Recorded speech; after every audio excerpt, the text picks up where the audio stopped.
Hey, this is Anney. And Samantha. And welcome to Stuff I Never Told You, a production of iHeartRadio.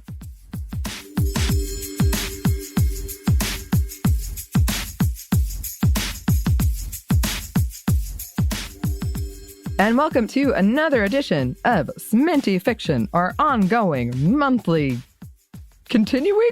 That's the same word as ongoing. Fiction portion of Terminus, the depopulation event. Something that I wrote when I was, the first time I did NaNoWriMo in 2010. Haven't really edited it, just want to share it and talk about it with all of you.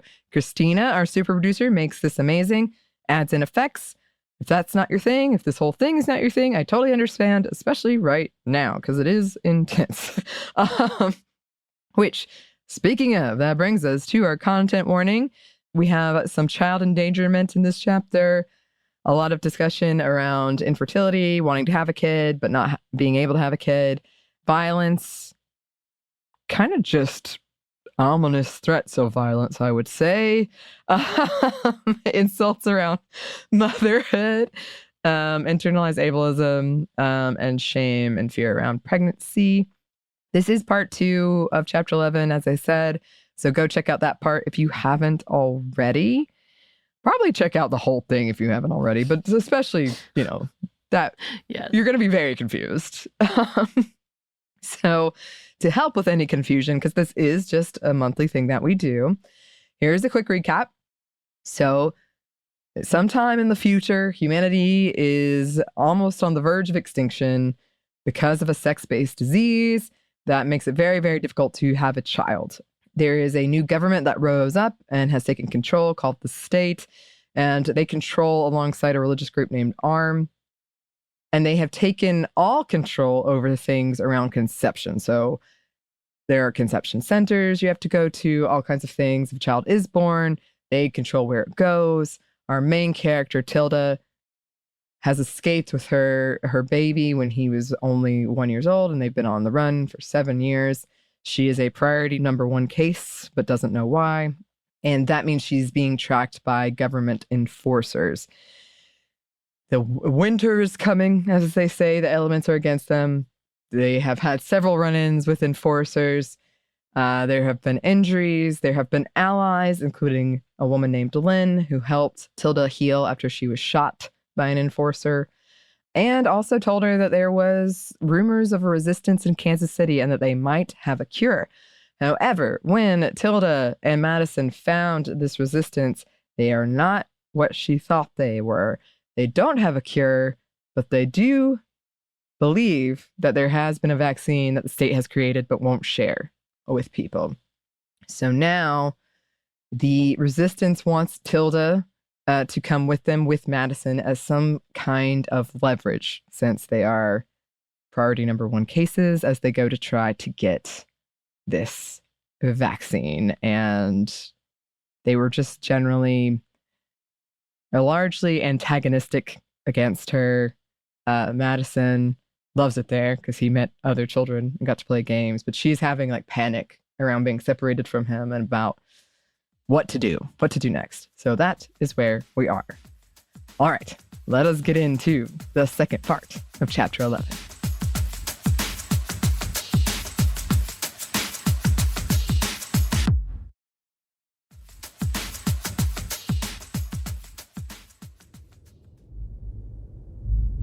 Behind her, someone called Tilda's name, but she ignored them, as she ignored the looks of vilification and deification directed at her. Tilda didn't understand either the hatred or the admiration or the judgment. She only understood that she had once again made a mistake and that she needed to get to Madison. She ran into someone hard. Hands grabbed her upper arms and she shoved the person away, jogging further down the hall, almost frantic. Turning down the corridor, she dashed into the playroom, stopping short at the sight of Madison happily playing a board game with the other 3 children. A man sat on the floor next to them, engaging them in conversation, making them giggle. "Tilda!" Zuleika shouted from around the corner, and Madison's head shot up at the sound of her name. "Tilda!" he exclaimed gleefully, leaping to his feet and bounding over to her, giving her an enthusiastic hug. Tilda returned it automatically, carding her hands through his hair. "We're playing a game and Sophia keeps cheating," he announced cheerfully. Scandalized, Sophia denied, "I am not cheating." Madison flashed her a dazzling smile and tugged at Tilda's arms, his way of communicating to her that he wanted her to carry him. Tilda obliged, swinging him off his feet and into her arms as Zuleika came up behind them. "Can I go to school?" Madison asked excitedly. "I want to go to class with Sophia and Casey and Phoenix." Tilda couldn't help sliding her eyes over to Zuleika, who watched her with a wide, worried gaze. She spared Tilda from answering. How could she? She was so tossed around and lost. "If you don't mind, Amelia would like to check the both of you out. Make sure everything's all right, you're not deficient in any vitamins or minerals, any underlying conditions, things like that. I might even be able to score you more milk." She winked at Madison. His eyes lit up at that, and Tilda acquiesced, falling behind Zuleika, more to avoid Madison's face shining with happiness and his questions because she didn't know what else to do. She was tired of making decisions, of being wrong, of too little, too late. She'd been making the calls since escaping with Madison years ago, and she wasn't sure a single one of them had been the right one. Zuleika sat them on the nearest bed in the infirmary. Tilda couldn't help but glance behind her to ensure her pack still slouched against the wall.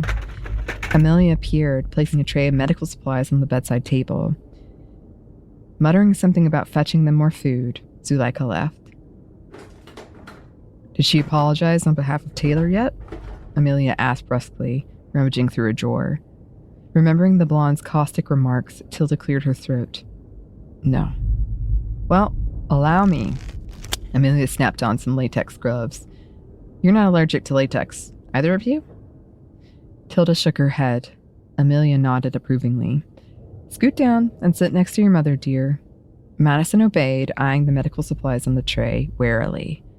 "Taylor, and for that matter, Mark and Adam can be a bit..." Tilda supplied several words in her mind, and Amelia smiled, finishing, "difficult to get along with. Good at their jobs, but not the best with people." She rolled a stool over and sat in front of them. "Anyway, I'm sorry. I promise we're not all like that." Tilda nodded numbly. "Now, we don't have the best equipment, but we make do. Let me see your hands."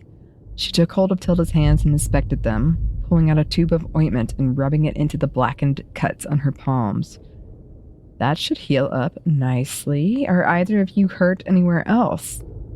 Tilda looked to Madison, who gazed at her beseechingly. "Your leg?" he reminded her. "It's fine," she dismissed, but Amelia inquired, "What about your leg?" "She was shot," Madison supplied solemnly, and Tilda sighed. Amelia arched an eyebrow. "Shot?" "Enforcers," Tilda answered. "Got hit in the calf, but it's fine now." "How long ago was this?" Amelia probed. "A week, maybe?" Pursing her lips, Amelia ordered, "Let me see." Resigned, Tilda pulled up her pant leg.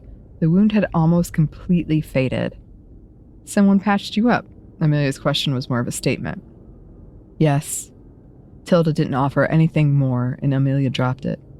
"Not causing you any pain?" Another shake of Tilda's head. "Well, it should be all right." She replaced the pant leg. "Now, what I would like to do is get a blood sample from each of you and run some tests, make sure everything is working like it should be." Frightened at the prospect of a blood sample, though he had no idea what it entailed, it didn't sound good, Madison whined, "But we're not sick." Amelia smiled indulgently at him. "And this will help make sure you stay that way." Though the thought of someone having Madison's blood twisted her stomach in knots, she didn't care about her own. It was dirty anyway. Tilda allowed it, coaxing a whimpering Madison to keep still. Zuleika reappeared, a bag hanging from her arm and a tray in her hands. "Brought you clothes," Zuleika informed them, setting the tray down on a table, rolling it over to them, and dropping the bag next to their bed. "Now, I couldn't get you any more milk today, but I did get some fresh juice and a piece of chocolate." Madison clapped his hands excitedly. "I don't know about you, but I like to save my dessert for last." The child nodded at her, replacing the chocolate back on the tray from where he had it poised in the front of his mouth. Tilda ate mechanically, her mind running in circles. Zuleika and Madison made small talk, but she didn't pick up on any of it. A crackling sound filled the air, and the conversation stopped dead. The speakers whined with interference, flaring to life. And then, Tilda heard a voice she had thought she would never hear again. This is Leona Nohen, mother of Tilda Nohen. Tilda, wherever you are, please come home, baby. All will be forgiven. You and your child will be safe. You can stay with us, with me and your father. We'll be a family again. Her voice wavered and wobbled as Leona tried to keep tears at bay, her grief transparent. She sounds older, Tilda mused, and then almost laughed aloud hysterically at the ridiculousness of the observation. You can't trust the people you meet out there. You are not safe. They are liars. They want to use Madison. Just come home, please. We love you so much, and we're so afraid for you. We've missed you so much. Do you remember the story I told you about how I chose your name? Please. We'll wait for you. The static cut off abruptly. The silence that followed seemed deafening. Tilda could picture her mother, lips twitching in the battle for control, thin shoulders hunched, black hair now streaked with gray. She pictured her father hovered in the background, anxious, arms crossed, wiry glasses sitting crooked on his nose. Over the years, Tilda had wondered fleetingly if her parents missed her, if they thought of her at all. After the discovery of her pregnancy, Tilda had been whisked away before she got a chance to explain and hadn't seen her parents since. They hadn't been allowed visitations. Or at least, that's what Tilda told herself. They had never visited, whatever the case. The last memory she had of them was their faces, a mixture of horror, disappointment, and devastation. Her mother screaming as the enforcers took her daughter from her home. Tilda became aware of movement, shouting. But above them all, she heard Madison's soft voice. Was that your mother? Taking a deep breath, Tilda nodded. Mark skidded into the room, having caught sight of Tilda as he jogged by. They know you're here. Was that really your mother's voice? Tilda confirmed it a second time. We need to leave. Now, he bit out. Zuleika stood. No, we're not ready. Ground team is back. The longer we stay here with them, he pointed to Madison and Tilda, the more time they have to find us. It's them they want. We leave now. And he left without giving Zuleika a chance to argue further. She stared at the spot where he had been, gawking before visibly collecting herself. Come on, put on your new clothes. She pulled the curtain in front of the bed, giving them some privacy. When neither Tilda nor Madison moved, Zuleika urged them to hurry. Clumsily, Tilda exchanged her old, ratty clothes for some dark layers, better fitting. The same was true for Madison. After she finished lacing up her boots, she helped Madison with the rest of his clothes. Checking that they were done, Zuleika snapped back the curtain, glancing distractedly into the hallway. Tilda combed her fingers through messy blonde hair and scooped Madison into her arms. What's happening? Madison asked in a tiny voice. Tilda shifted him onto her hip, determined not to be separated from him at any cost. I think we're going on a little trip. Zuleika darted from the room, speaking hurriedly to someone outside. Tilda slung her pack over her shoulder, fevered thoughts of escape racing through her mind, even as she knew them to be futile. For some reason, memories of her father trying to explain immovable objects and unstoppable forces kept floating to the surface, a bright orange buoy in a sea of dull, ashen panic. Adam strode into the room. Come on, let's go. He gripped Tilda's upper arm and pulled her into the hallway, leading her back into the open space at the entrance. But we just got here, Madison complained, and Tilda almost chuckled. I know. She had to sidestep to avoid being knocked off her feet as people rushed by her. She thought of reminding Adam that Madison was a child, that he shouldn't go near any type of battle, that he wasn't the bargaining chip she feared they wanted to use him as, but something told her it would fall on deaf ears. The novelty of Madison, of his innocence, his newness to this world, paled in comparison to the unyielding hope hardened adults held for a shiny new one. What was it to them if Tilda never saw Madison again, if it meant an opportunity for a second chance? Selfish though it may be, Tilda did not intend to let that happen. Adam tugged her into a big, cargo-like area, a dimly lit monochrome space buzzing with activity. There were 3 large transport vehicles with long cabs, sleek and black. People piled into them, faces set. Adam sidled up to Mark's side, and they started conversing hurriedly, walking towards the closest truck. How did it go again? Tilda wondered as she hoisted her and Madison up into the vehicle, people on either side of her, sliding onto one of the 2 benches against opposing walls. What happens when an unstoppable force meets an immovable object? There was yelling, and the truck vibrated behind her back. Madison clung tighter to her neck. The engine didn't rumble as Tilda expected, but ran silently. With a jerk, they started moving, easing up an incline. Looks like your mother is working with the state, Adam's voice issued from her left. Tilda didn't realize she denied his claim aloud until Mark pressed her from the other side. What makes you so sure? What she said about my name. It was a message. The enforcers were there, or somebody was. Somebody was making her say that. What message? Zuleika asked from in front of her, curious. Doesn't matter, Tilda said expressionlessly. You think they know about the resistance? Where it is, and that I was there? We don't know. Mark glared at Taylor when she snorted. But we aren't taking the chance. We needed to move anyway. What happens when we get there? Tilda stroked Madison's hair absently, doing her best not to fathom what the future may hold. We get the vaccine, Mark told her, blank. Knowing pushing would get her nowhere and that most likely she would not like the answer she got, she did not ask him for more details. Light streamed in through the windows, a dusky light on the cusp of dark. The truck emerged from a tunnel and onto a lower surface street, cold air leaking in wherever it could.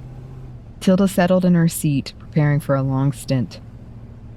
I didn't get to say goodbye, Madison whispered tearfully in her ear, and she rubbed his back comfortingly. Maybe you'll see them again, she murmured. She could sense he wanted to say more, but his shyness prevented him from doing so in front of so many strangers. The conversation around her shifted from roots to tactics to theories and speculation about what a vaccine would mean. Tilda mostly tuned them out, and with the light their voices faded away, an atmosphere of grim anticipation, nerves and blood waiting, buzzing with the upcoming battle. Moonlight bathed the back of the elongated truck in silver light. Tilda wasn't a good judge and had no landscape to go by, but she suspected they were traveling pretty quickly. In her arms, Madison breathed easily, asleep. Having him in her grasp gave her a feeling of security, grounded her. She dozed. When Tilda was young, she used to ask her mother about the day she was born. Her mother dismissed her inquisitiveness with a comment about how she was too young or something similar. But Tilda kept asking. After a hard day at school, Tilda came home crying. Her sobs would not be abated, apparently endless in her grief. Today, she had learned about pregnancy and all the horror and shame and guilt with which it was synonymous. She felt guilty. Guilty for being born, guilty for continuing to be alive, for not appreciating everything her father, her mother, had been through just for her to be born, and so ashamed of being someone who could get pregnant when she didn't understand the power and awesome responsibility, ashamed at the possibility of becoming pregnant and not becoming pregnant, and terrified of either outcome. Her mother had found her, curled up on her bed, consumed with tears. She sat on the edge of the bed, and Tilda hid from her gentle face pocked and cratered with sores. A hand caressed Tilda's hair, and she swallowed back her grief, determined not to be a burden ever again. "Do you know why I named you Tilda?" The soft question from her mother caught Tilda by surprise, and she stilled, her grief lulled as curiosity breached it. She shook her head into the bedspread. Her mother scooted closer. "When I first found out I was pregnant, I was so happy. Ecstatic, really." Leona's voice carried the weight of memories. Tilda perked her ears. "Immediately, your father and I filled out all the forms petitioning for parenthood, but we had stiff competition." Here there was a pause, and Tilda turned, flipping to her other side so she could look into her mother's eyes. "I couldn't bear the thought of not having you after 9 months of carrying you inside me, after years of worrying I'd never have a child.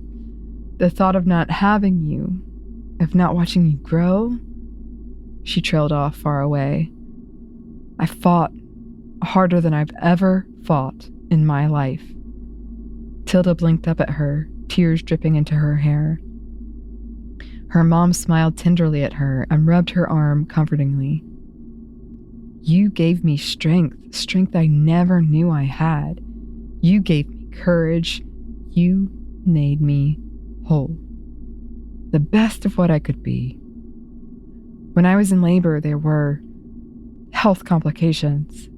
It was taking too long. The doctors were afraid that by the time they got you out, you'd be dead. But I fought. I thought of how beautiful you'd be, how wonderful it would be to hold you in my arms, to look down on you and share my life with you. And I fought." Leona stroked her daughter's hair, studying every bit of Tilda's face and committing it to memory. "You were born a healthy little girl, and the Board of Responsible Parenting granted me and your dad guardianship of you because they saw how hard I fought for you, how my own health was inconsequential to your own, how much your father and I loved you." Tilda stared at her mother, awed and small in the shadow of her love. Leona reached down and wiped a tear away with a calloused thumb. "When the time came for a name, I wanted something that would remind me of how hard I fought for you." She paused, brushing an errant strand of hair out of Tilda's eyes. "Do you know what Tilda means?"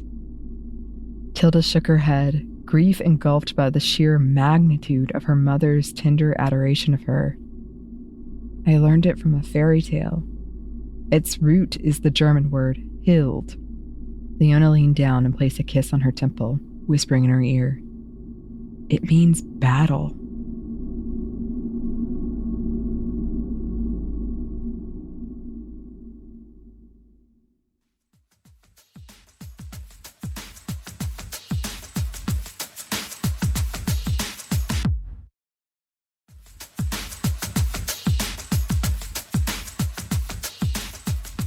And that brings us to the end of part 2 of chapter 11.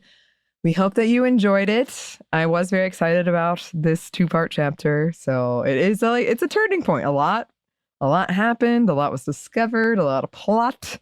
And then at the end, you get to really see me lean into my love of the meaning of names. Mm-hmm. The whole interlude of why Tilda was named Tilda. There are a couple of interludes throughout the story that I just really had fun to do, and they're sort of snippets of the past. So I hope that you enjoyed that as well, and I'm not the only one. But yeah, we're getting into some action now. So be sure to check in back next month for what happens when they make it to this lab. In the meantime, let us know your thoughts, your theories. You can email us at stuffmediamomstuff@iheartmedia.com. You can find us on Twitter at momstuffpodcast, or on Instagram and TikTok at Stuff I Never Told You. You can also find us on TeePublic.